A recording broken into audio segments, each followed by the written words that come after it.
আসসালামু আলাইকুম বন্ধুরা, কেমন আছো তোমরা সকলে? আশা করছি ভালো আছো, ভালোর দলে আছো। আমিও ভালো আছি, ভালোর দলে আছি। তোমাদের মাঝে আবারও হাজির হলাম অপরিচিতা অর্ধাঙ্গিনীর তৃতীয় পর্ব নিয়ে। তো চলো, কথা বাড়াতে চাই না, সরাসরি গল্পতে যাওয়া যাক। পুরো ড্রয়িং রুমে মুহূর্তের মধ্যে পিনপতন নিস্তব্ধতা নেমে এলো। সোহানা বেগমের যে কণ্ঠস্বরটি এতক্ষণ বিদ্রূপে মুখরিত ছিল, তা যেন নিমেষেই জমে বরফ হয়ে গেল। ঘরের বাতাস ভারী হয়ে উঠল এক অজানা আতঙ্কে। সবাই হতবাক হয়ে দরজার দিকে তাকালো। সেখানে দাঁড়িয়ে আছে সৌহার্দ্য, পরনে কালো রঙের একটি ফরমাল শার্ট, হাতাগুলো কোনোই পর্যন্ত গোটানো। চোখের ওপর হালকা ক্লান্তির ছাপ থাকলেও চাহনিতে এক তীব্র অগ্নিগিরির তেজ। তার উপস্থিতি যেন ঘরের তাপমাত্রা কয়েক ডিগ্রি কমিয়ে দিল। সৌহার্দ্য কারো দিকে না তাকিয়েই সরাসরি এগিয়ে সোহানা বেগমের সামনের সোফায় গিয়ে বসল, পায়ের ওপর পা তুলে। বড্ড অবহেলায় যেন গোটা পরিস্থিতিটাকে তুচ্ছ জ্ঞান করছে সে। সোহানা বেগমের দিকে স্থির দৃষ্টি রেখে অত্যন্ত শান্ত অথচ ধারালো গলায় বলল, "কি যেন বলছিলেন?" "She it in front of me." "বলুন, এখন তো সামনেই আছি।" সোহানা বেগম ভয়ে শুকনো ঢোক গিললেন। এই ছেলেটার রাগের ধরন তার অজানা নয়। অতীতে নিজের ছেলের সঙ্গে সামান্য বল নিয়ে ঝগড়া হওয়ার পর যে ভয়াবহ পরিণতির সাক্ষী তিনি হয়েছিলেন, তা আজও তার মেরুদণ্ডে শিহরণ জাগায়। আর ভাষার দ্বার, সেটা তো আরও ভয়ঙ্কর।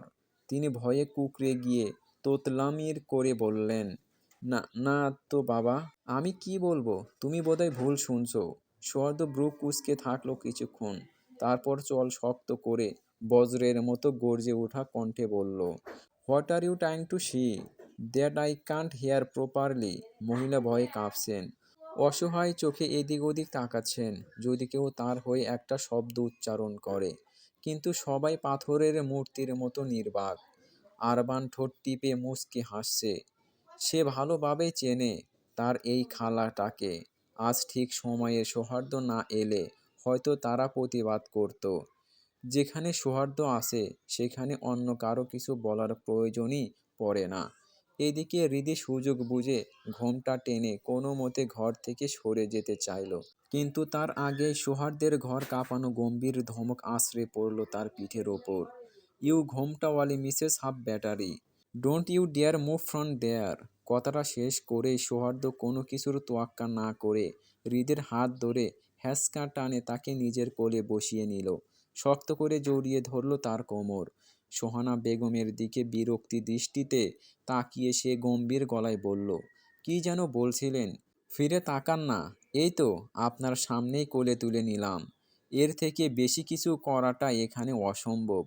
আমি আবার ভদ্র ছেলে, আর সবার সামনে লজ্জা শরমের একটা ব্যাপার তো থাকেই।" হৃদি থরথর করে কাঁপছে, বুকের ভেতরটা তীব্র উত্তেজনায় ধুকপুক করছে। ড্রয়িং রুমের বাকিদের অবস্থা তখন নাজেহাল। এমন বেপরোয়া আচরণ তারা কল্পনাও করতে পারেননি। সারহান চৌধুরী লজ্জায় মাথা নিচু করে রইলেন। বাকিদের অবস্থাও একই রকম। হৃদির কান লজ্জায় টকটকে লাল হয়ে উঠেছে। সে নামার জন্য ছটফট করছে। সৌহার্দ্য বিরক্তি স্বরে ধমকে বলল, "ইউদের ব্যাটারি, মৃগী রোগের মতো কাঁপছো কেন? জীবনে প্রথম স্বামীর কোলে উঠেছো, একটু ফিল করো।" ছেলের এমন নির্লজ্জ কথা শুনে সারহান চৌধুরী খুব খুব করে কেসে উঠলেন, আর শাহিদা চৌধুরী কোনো রকমে সেখান থেকেই সরে পড়লেন। সবার সামনে সৌহার্দ্যের এমন নির্লজ্জ কথা শুনে হৃদের লজ্জায় সারা শরীরে এক তীব্র শিহরণ খেলে গেল। মুহূর্তে তার সমস্ত শরীর নিস্তেজ হয়ে এলো। লজ্জায় মেয়েটার অবস্থা তখন যেন নাজেহাল। নিজের ভেতর জমে ওঠা তীব্র লজ্জা আর রাগে হৃদির ছটফটানি ক্রমশই বেড়ে চলছিল। এমনটা কেবল ওই বেয়াদব লোকের দ্বারাই সম্ভব। হৃদির ছটফটানিতে বিরক্তি হয়ে সৌহার্দ্য হৃদিকে ছেড়ে উঠে দাঁড়ালো, চোখে মুখে রাগ আর বিতৃষ্ণা মিশিয়ে। সোহানা বেগমের দিকে তাকিয়ে কঠিন গলায় বলল, "বাড়ির বাইরে হোক বা ভেতরে, আমার বউকে নিয়ে বাজে মন্তব্য করার আগে নিজের শরীরের অর্গানগুলো ঠিক করার ব্যবস্থা করে নেবেন।" বলেই আর কারো দিকে না তাকিয়ে হনহন করে উপরের দিকে চলে গেল সে। হৃদির বুকের ভেতরটা তখনও ধুকপুক করছে, যেন এক চিলতে ঝড় বয়ে গেছে তার ওপর দিয়ে। নিজের অজান্তেই হাতটা বুকের ওপর চেপে ধরল সে। লজ্জায় তার মুখটা টমেটোর মতো লাল হয়ে আসে। মনে হচ্ছে গাল দিয়ে যেন আগুনের হালকা বেরোচ্ছে।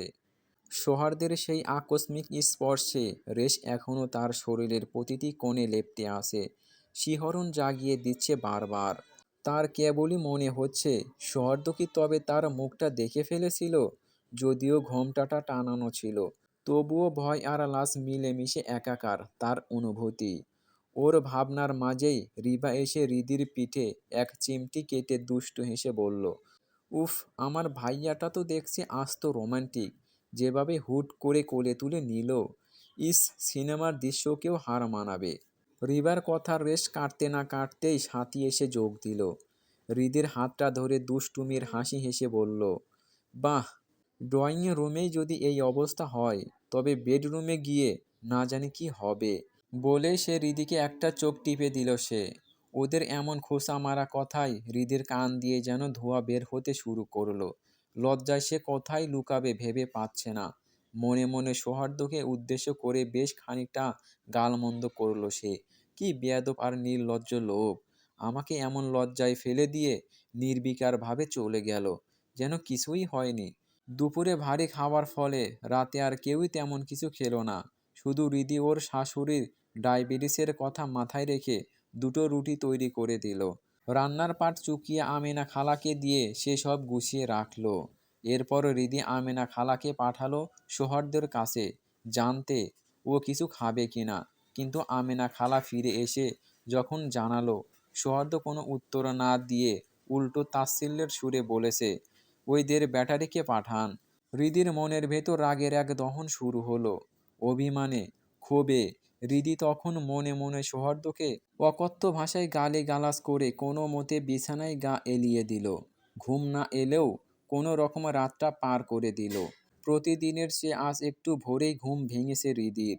বাড়িতে মেহমান এসেছে, কে যে কি খাবে তার তো ঠিক নেই। তাই হৃদি ঠিক করলো নানান রকমের নাস্তা বানাবে। রান্নার জোগাড় করতে করতেই সাথী এসে হাজির। দুইজন মিলে আমিনা খালার হাত ধরেই গরম গরম কয়েকটা আইটেম বানিয়ে ফেললো। নাস্তা বানানো শেষ করতে না করতেই সবাই একে একে টেবিলে এসে বসলো। আজ সবার সাথে সৌহার্দ্যও এসেছে। চুলগুলো এলোমেলো, চোখ দুটো লাল হয়ে আসে। সারা রাত ঘুমায়নি মনে হয়। দেখতেই কেমন অগোছালো লাগছে ওকে। হৃদি একটা প্লেট এগিয়ে দিতেই সৌহার্দ্য আর চোখে একবার তাকালো।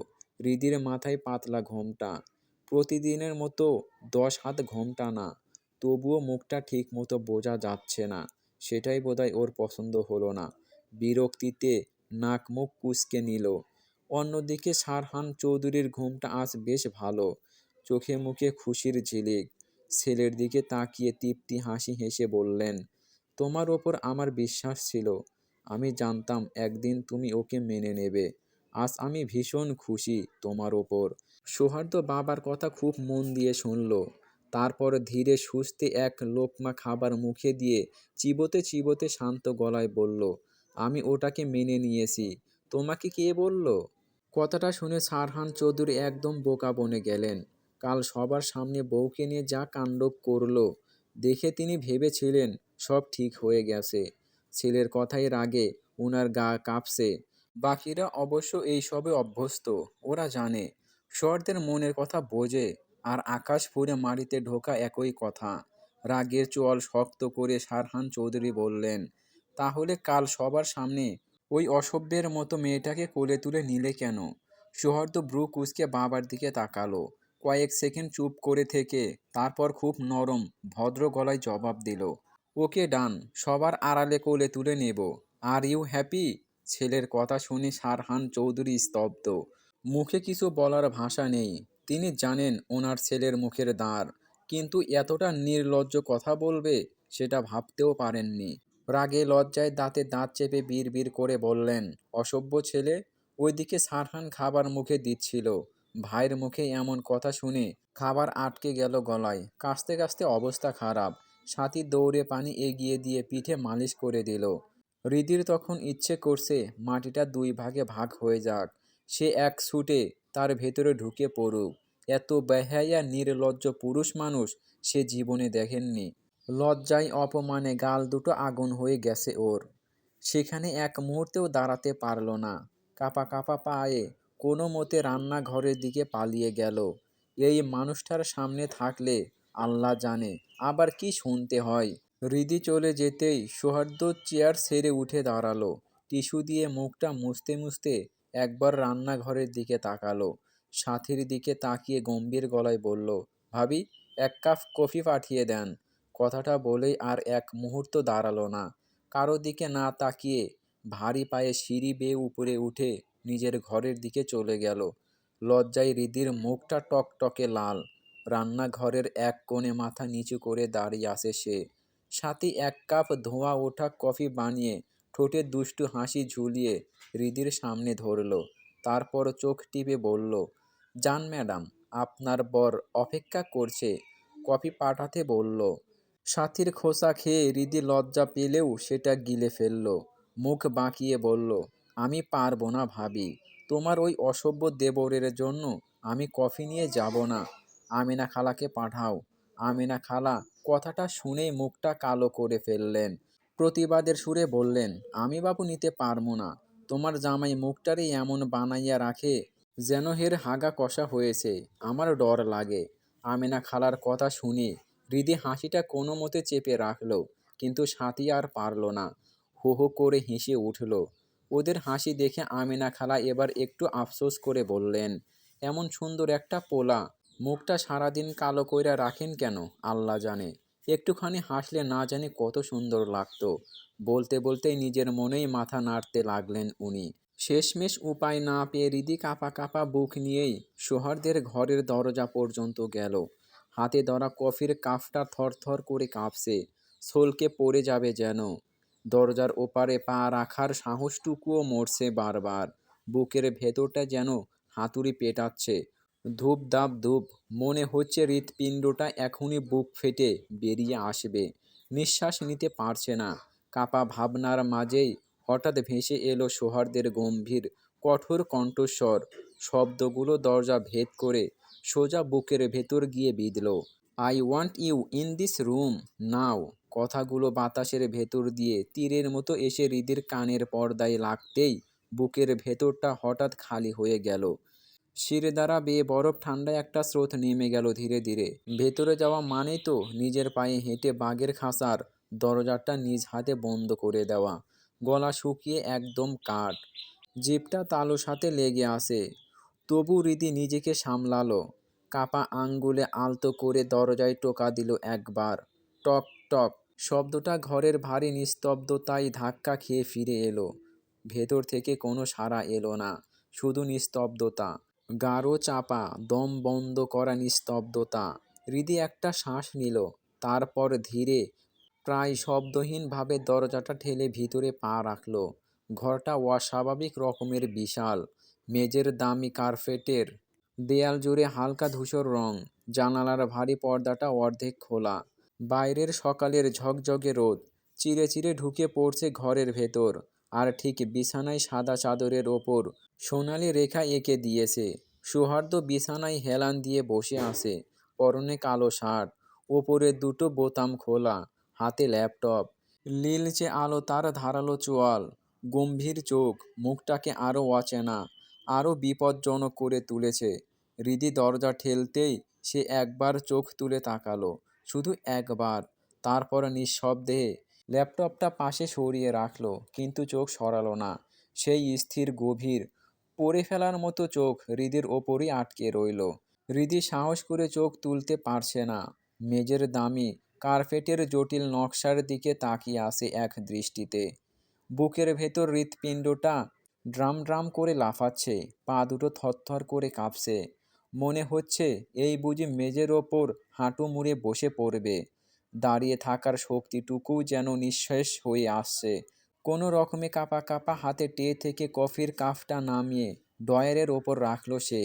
রাখার সময় চীনামাটির কাপটা কেঁপে উঠে চাপায় একটা টুং শব্দ তুলল। ব্যাস, এইটুকুই। এবার পালাতে হবে। এক সেকেন্ডও না দাঁড়িয়ে। কিন্তু পেছনে ফেরার আগেই সুহার্দের গলার স্বর ঘরের বাতাসটাকে মুহূর্তে জমিয়ে দিল। গম্ভীর, নিচু, আদেশের মতো। স্টপ দেয়ার। সুহার্দের এমন ঘর কাঁপানো ধমকে হৃদি আর এক পাও সামনে বাড়াতে পারল না। ঠিক দরজার কাছে এসে পা দুটো যেন মাটির সাথে গেঁথে গেল। বুকের ভেতরটা ধুকপুক করছে, কিন্তু মুখ দিয়ে একটা শব্দও বের হচ্ছে না। সুহার্দ কফির কাপটা হাত বাড়িয়ে নিল, তারপর একদম নিজের মতো করে ধীরে সুস্থে চুমুক দিচ্ছে। চোখটা স্থির হয়ে আছে হৃদির দিকেই। ঘোমটার আড়াল ভেদ করে যেন সে চোখের বাসা পড়ে ফেলেছে। প্রায় 10 মিনিট পর ঘরের নিস্তব্ধতা ভেঙে সৌহার্দ্য গমগমে গলায় বলল, ওইটা সরাও, আমি দেখব। হৃদি থতমত খেয়ে গেল। বুঝতেই পারল না সৌহার্দ্য ঠিক কী সরাতে বলছে। বেয়াদব লোক, কি দেখার কথাই বা বলছে। ঘোমটার আড়ালে লুকানো মুখটা আরও নিচু হয়ে গেল ওর। কাঁচুমাচু হয়ে এক জায়গায় দাঁড়িয়ে রইল, যেন পালানোর উপায় নেই। তার মধ্যে টেনশন হচ্ছে, আবার এই নির্লজ্জ বেড়া কি থেকে কি বলে দেয় সেটার ঠিক নেই। সৌহার্দ্যের ধৈর্যের বাঁধ এবার ভাঙল। রাগ আর বিরক্তি চেপে হিসিয়ে উঠল, দের ব্যাটারি, তোমার ঘোমটা সরাতে বলছি, স্টুপিড। কথাটা শুনে হৃদির ভেতরটা কেঁপে উঠল। ভয় তো ওর আগে থেকেই ছিল, জানতো আজ না হয় কাল এই মুহূর্তটা আসবেই। তবু ঘোমটাটা সরানোর পর সৌহার্দ্য যখন দেখবে কলেজের যেই মেয়েটা তার সাথে মুখে মুখে তর্ক করে এসেছে সেই মেয়েটাই এখন ওর বিয়ে করা বউ, তখন লোকটার চেহারাটা কেমন হবে? সেই ভাবনাতেই হৃদির গা কাঁটা দিয়ে উঠছে। যা রাগ ওকে না আবার তুলে আছাড় মারে, যা গালিগালাজ করছে। ওর এলোমেলো ভাবনার মাঝেই আবার ভেসে এলো সৌহার্দ্যের ঠান্ডা কিন্তু পাথরের মতো কঠোর কণ্ঠস্বর। কি হলো? Is not my words going into your years? আমার কথা কি তোমার কানে যাচ্ছে না? হৃদি বুঝল এভাবে মূর্তির মতো দাঁড়িয়ে থাকলে চলবে না। গলার স্বরটা যতটা সম্ভব নরম করে মিনমিন করে কোনো মতে বলল, আ আমি দেখতে ভালো না, আপনি ভয় পাবেন। একদম পেতনির মতো। সৌহার্দ্য কিছুক্ষণ বিরক্তি চোখে ওর দিকে তাকিয়ে রইল, তারপর ঠোঁটের কোণে এক চিলতে তাচ্ছিল্যের হাসি ফুটিয়ে বলল, বাহ, মিউটের দেখি হাজবেন্ড পেয়ে একদিনেই বুলি খুলে গেছে। আই থিঙ্ক কাছে গিয়ে কড়া করে কয়েকটা চুমু খেলেই ঘোমটাও খুলে যাবে। I am right? মুখের ওপর এমন নির্লজ্জ কথাটা শুনে হৃদি ভয়ে এক পা পিছিয়ে গেল। লজ্জায় রাগে ওর কান গরম হয়ে যাচ্ছে। রাগে কিরমির করে বলল, এই অসভ্য লুচ্চা ডাক্তার, একদম কাছে আসবেন না। সৌহার্দ্য মুখে একরাশ বিরক্তি ফুটিয়ে দাঁতে দাঁত চেপে বলল, দের ব্যাটারি, নাটক শেষ হলে এবার ঘোমটা খোলো। হৃদে কাঁপা কাঁপা হাতে অনেক কষ্ট করে ঘোমটাটা খুলে চোখ তুলে তাকালো সৌহার্দ্যের দিকে। মনে ভেবে রেখেছিল সৌহার্দ্য হয়তো চমকে উঠবে, অবাক হবে, বা রাগে কিছু একটা বলবে, কিন্তু লোকটা নির্বিকার, যেন কিছুই হয়নি। আগের মতোই ল্যাপটপের স্ক্রিনে মুখ গুজে বসে আছে। ওর এই অস্বাভাবিক স্বাভাবিকতা দেখে হৃদি এবার অবাক হয়ে গেল। কোনো মতে মিনমিন করে জিজ্ঞাসা করলো, আপনি আপনি জানতেন আমি? সৌহার্দ্য এবার ল্যাপটপ থেকে চোখ তুলল।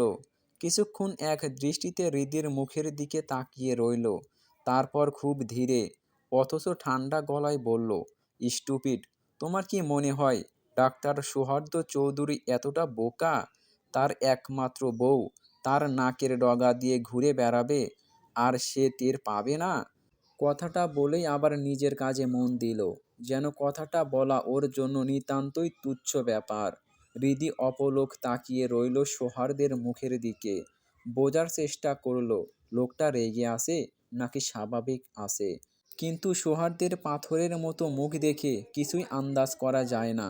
কিছু না বলেই যখন হৃদি চলে যাওয়ার জন্য পা বাড়ালো, তখনই পেছন থেকে ভেসে এলো এক গভীর তীক্ষ্ণ কণ্ঠস্বর, ইউ বোচানাক, রুমটা ক্লিন করে দিয়ে যাও। হৃদির ভেতরটা রাগে ফুঁসে উঠলেও মুখে কিছু বলল না। রাগটা গিলে নিয়ে কোনো মতে পুরো রুমটা গুছিয়ে ধুলো মুছে যখন যাবে বলে পা বাড়িয়েছে, তখন আবার একই সুরে আদেশ এলো, বাথরুমে আমার কিছু ড্রেস আছে, ওগুলো ওয়াশ করে দাও। রিদি ভালো করেই বুঝলো সৌহার্দ্য ইচ্ছে করেই ওকে দিয়ে এইসব করাচ্ছে। তবু ও আর কথা বাড়ালো না। চুপচাপ গিয়ে সুন্দর করে কাপড়গুলো ধুয়ে নিংড়ে বারান্দায় মেলে দিল। কাজ করতে ওর নিজের কাছেই কেমন অদ্ভুত লাগছে। এই তো ওর স্বামীর ঘর। স্বামীর ব্যবহার করা জিনিসগুলো নিজের হাতে ছুঁয়ে দিচ্ছে, গুছিয়ে দিচ্ছে। বুকের ভেতরটা কেমন যেন করে উঠছে। অন্যরকম একটা মায়া, অন্যরকম একটা অধিকার বোধ খেলা করছে। সব কাজ শেষ করে হৃদি সৌহার্দ্যের সামনে এসে চুপচাপ দাঁড়ালো। মনে ভাবলো হয়তো এবার লোকটা আরো কিছু বলবে হৃদিকে। ওভাবে দাঁড়িয়ে থাকতে দেখে সৌহার্দ্য ভ্রু কুঁচকে ওর সেই চিরচেনা বিরক্তিকর দৃষ্টিতে তাকিয়ে বলল, কি চাই? এই কয়টা কাজের বিনিময়ে হিসেবে আদর খেতে চাচ্ছ? ওকে, ডান কাম। হৃদি হতভম্ব হয়ে গেল।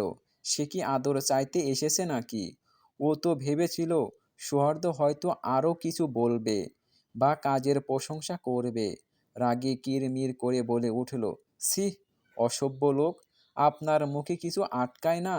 আমি কোন দুঃখে ওইসব খেতে চাইব? সৌহার্দ্যের বোধহয় হৃদির কথাটা পছন্দ হলো না।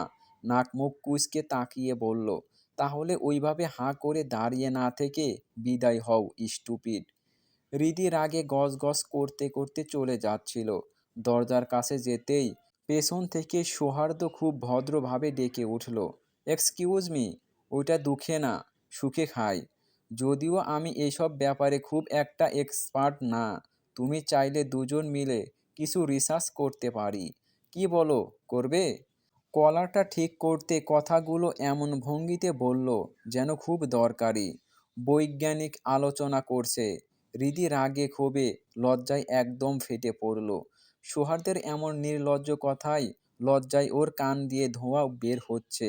কেমন বেহায়া ঠোঁট কাটা বেয়াদব লোক জুটেছে ওর কপালে। রাগে ফুঁসতে ফুঁসতে ঘর থেকে বের হতে বিড়বিড় করে বলল, লুচ্চা ডাক্তার।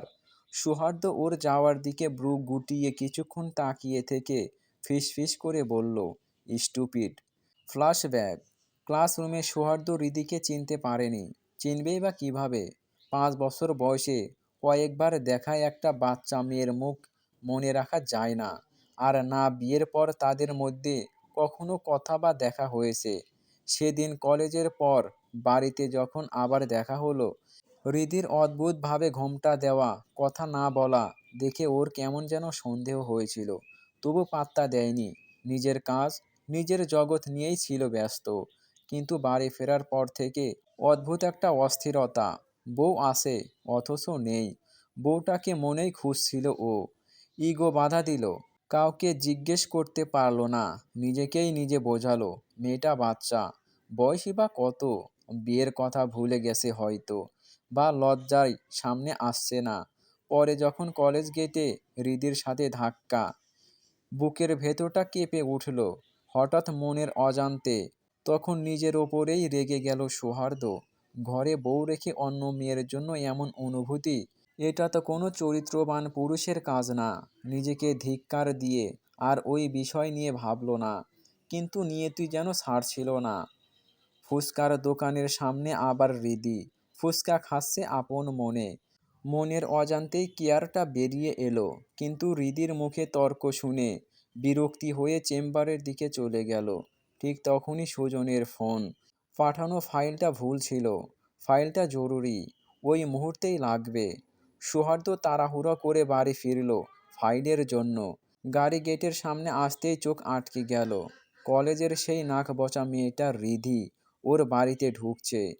সৌহার্দ্য কিছুক্ষণ পাথরের মতো তাকিয়ে রইল। বুঝল না এই মেয়ে এখানে কেন। তখনই ইমার্জেন্সি ওটির ডাক আসলো। ফাইলটা নিয়ে ছুটে যেতে হলো। ওই ব্যাপারটা মাথা থেকে ছেড়ে ফেললো তখনকার মতো। কিন্তু অস্থির মন শান্ত হচ্ছিল না কিছুতেই। তাই দারোয়ানকে ফোন দিল।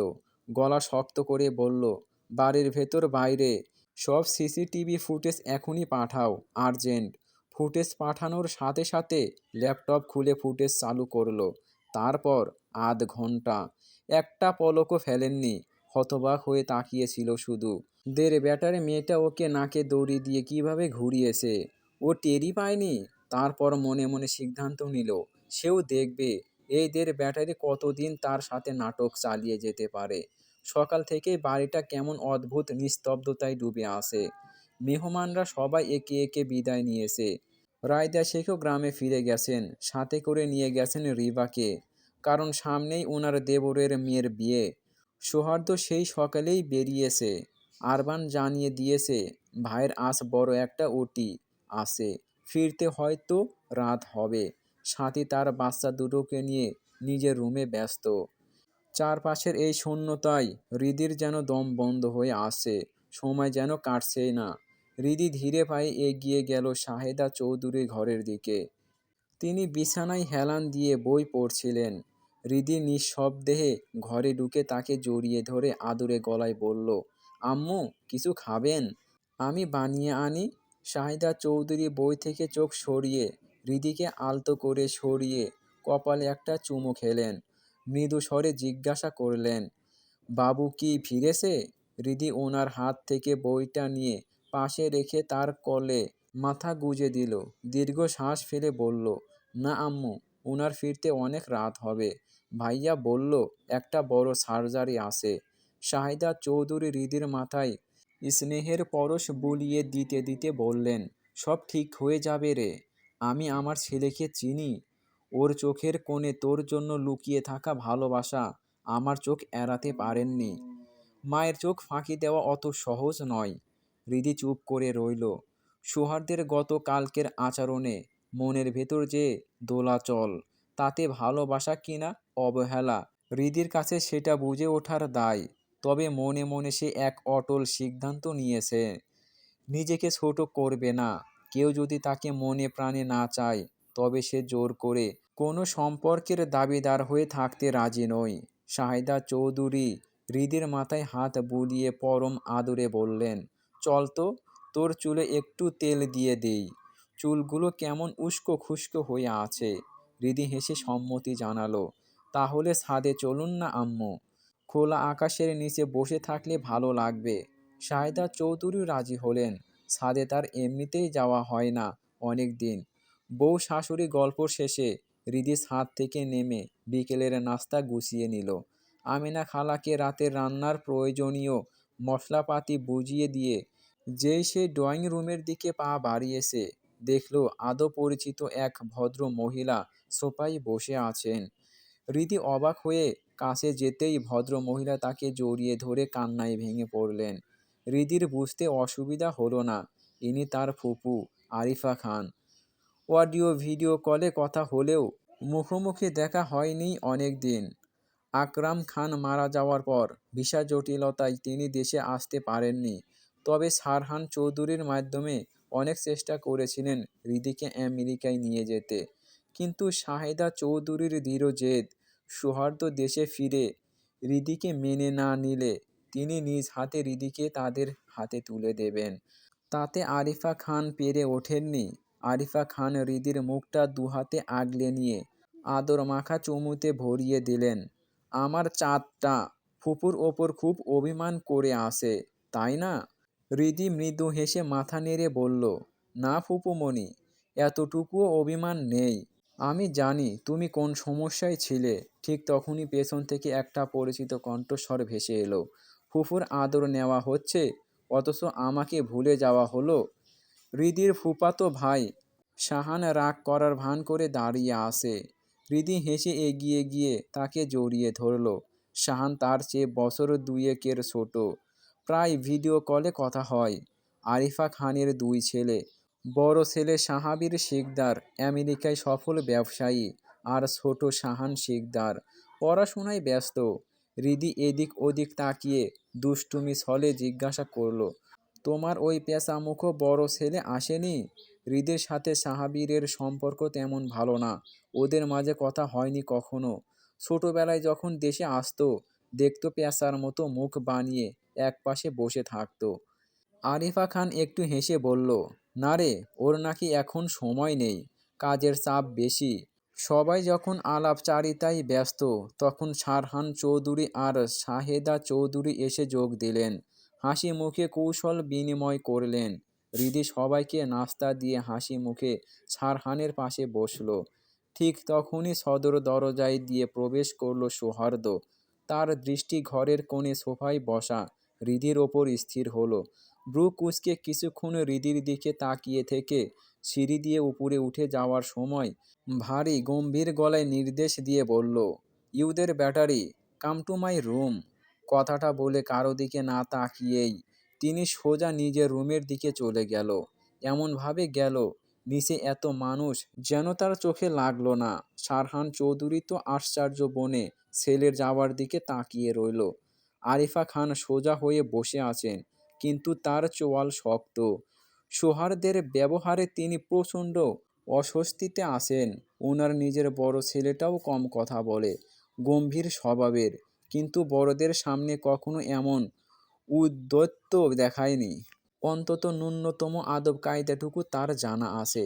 অথচ সোহার্দের কাণ্ড দেখে আরিফা খানের মনে হলো ছেলেটা আস্ত বেয়াদব। সারহান চৌধুরী গলা পরিষ্কার করে পরিস্থিতি অস্বস্তি কাটাতে চাইলেন।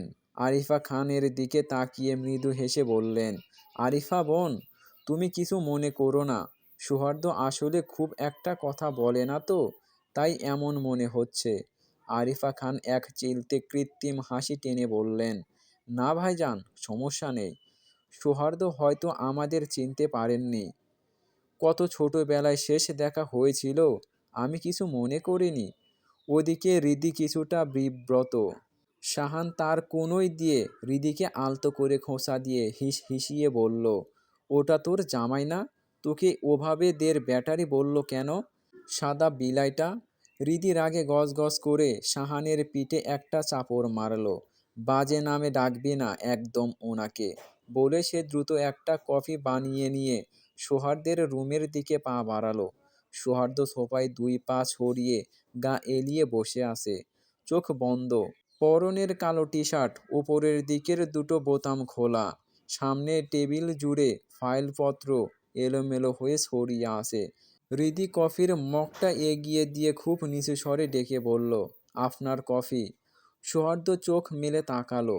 হৃদির আপদমস্তক একবার তীক্ষ্ণ দৃষ্টিতে জরিপ করে সে গম্ভীর স্বরে বলল, আমি কি কফি চেয়েছি?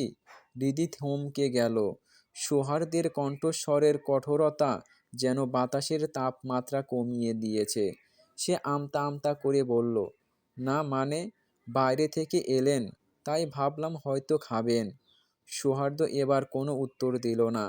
তার শান্ত তার শান্ত গলার মুখমণ্ডলের বিপরীতে গলার স্বর হয়ে উঠল হিমশীতল ঠান্ডা গলায়। প্রশ্ন করল, ওটা কে? হৃদি সৌহার্দ্যের কথার ধরন বুঝল না। কার কথা বলছে সে বুঝল না। তবু বিরক্তি চেপে সে পাল্টা প্রশ্ন করল, কার কথা বলছেন? সৌহার্দ্যের চোখ তখন হৃদির ওপরে স্থির। গলার স্বরটা এবার আরো নিচু আর রুক্ষ করে বলল, যার সাথে এতক্ষণ চিপকে ছিলি তার কথা বলছি। কে ওটা? হৃদির প্রচুর রাগ হলো। এতদিন অন্তত রাগের মাথায় হলেও মানুষটা তুমি বলে সম্বোধন করত, আজকে সোজা তুইতে নেমে এলো। এই লোকটা কি পুরোপুরি বেয়াদব। হৃদি রাগে গজগজ করে বলল, অসভ্য লোক, ওরা আমার ফুপু আর ফুফাতো ভাই। সৌহার্দ্য একটা তাচ্ছিল্যের হাসি হাসল। দাঁতে দাঁত চেপে সে বলল, বাহ, এতদিন পর কোথা থেকে উদয় হলো ওরা।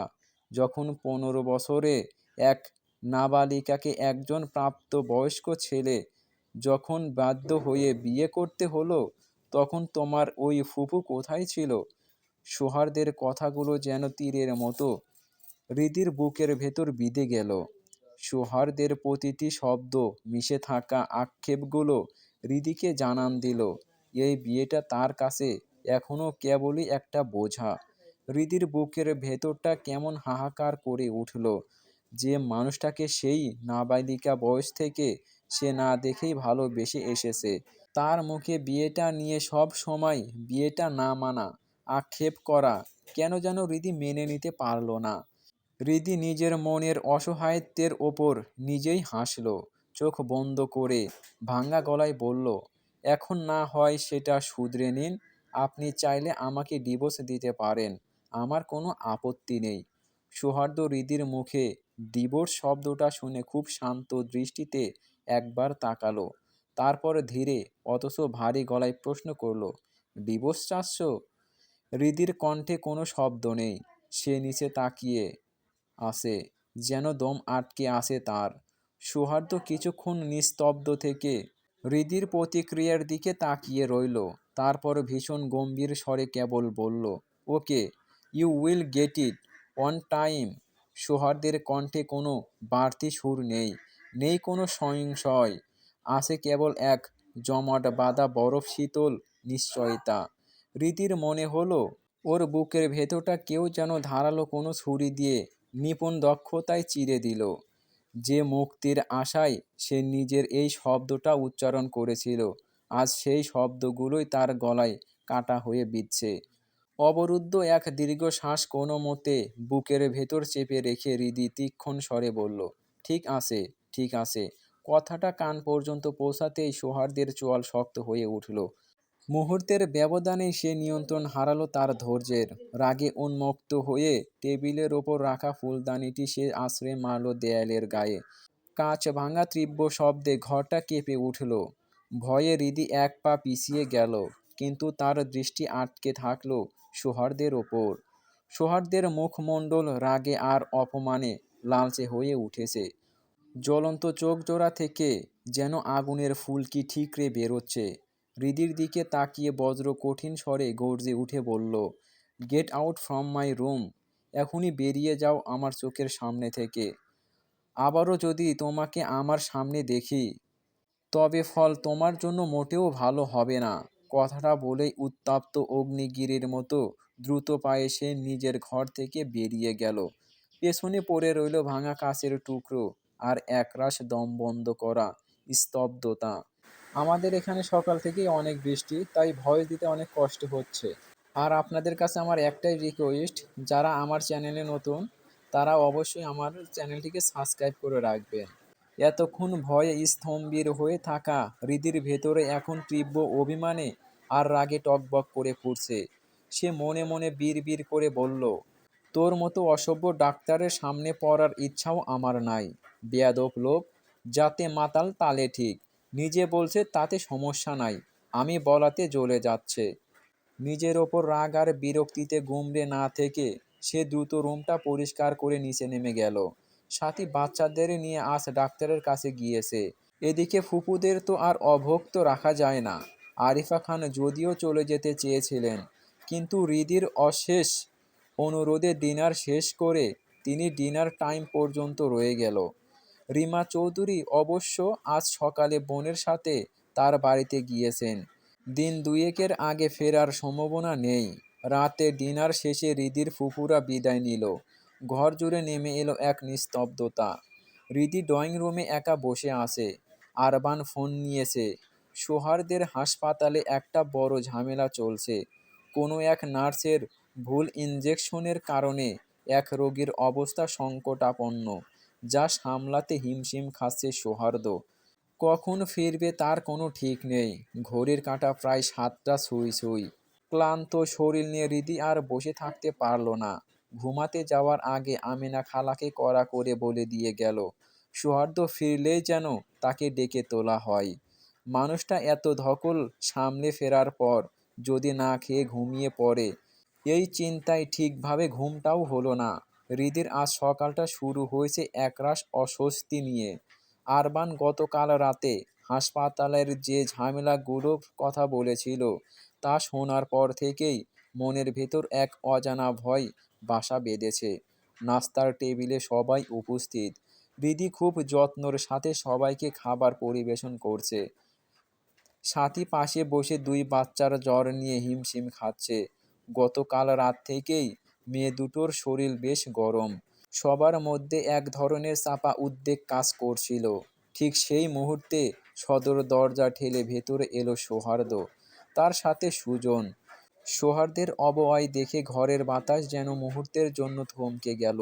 তার মাথায় সাদা ব্যান্ডেজ জড়ানো, যা তাজা রক্তের দাগে লালচে হয়ে আছে। ডান হাতটা কাঁধের সাথে ঝোলানো, যেন কোনো এক বড় দুর্ঘটনার নীরব সাক্ষী। ছেলের এই রক্তাক্ত রূপ দেখে শাহিদা চৌধুরী নিজেকে সামলাতে পারলেন না। দৌড়ে গিয়ে ছেলেকে জাপটে ধরে তিনি হাউমাউ করে কেঁদে উঠলেন। যেন আকাশ ভেঙে পড়েছে তার ওপর। সারহান চৌধুরী চেয়ারে স্তব্ধ হয়ে বসে রইলেন, নিজের বুকের ওপর হাত চেপে ধরে। যে ছেলেকে কোনোদিন এতটুকু আঁচড় লাগতে দেননি, যার ওপর কোনোদিন ধুলোবালি পড়তে দেননি, আজ তার এই বীভৎস দশা দেখার মতো মানসিক শক্তি তার নেই। আরহান দৌড়ে গিয়ে ভাইয়ের ভার নিজের কাঁধে তুলে নিল। সুজনের দিকে অগ্নিমশা দৃষ্টিতে তাকিয়ে সে চিৎকার করে বলল, কি করে হলো এই সব? আরমান কোথায়? রাতে কতবার ফোন দিলাম, একটা বারও ধরলি না কেন?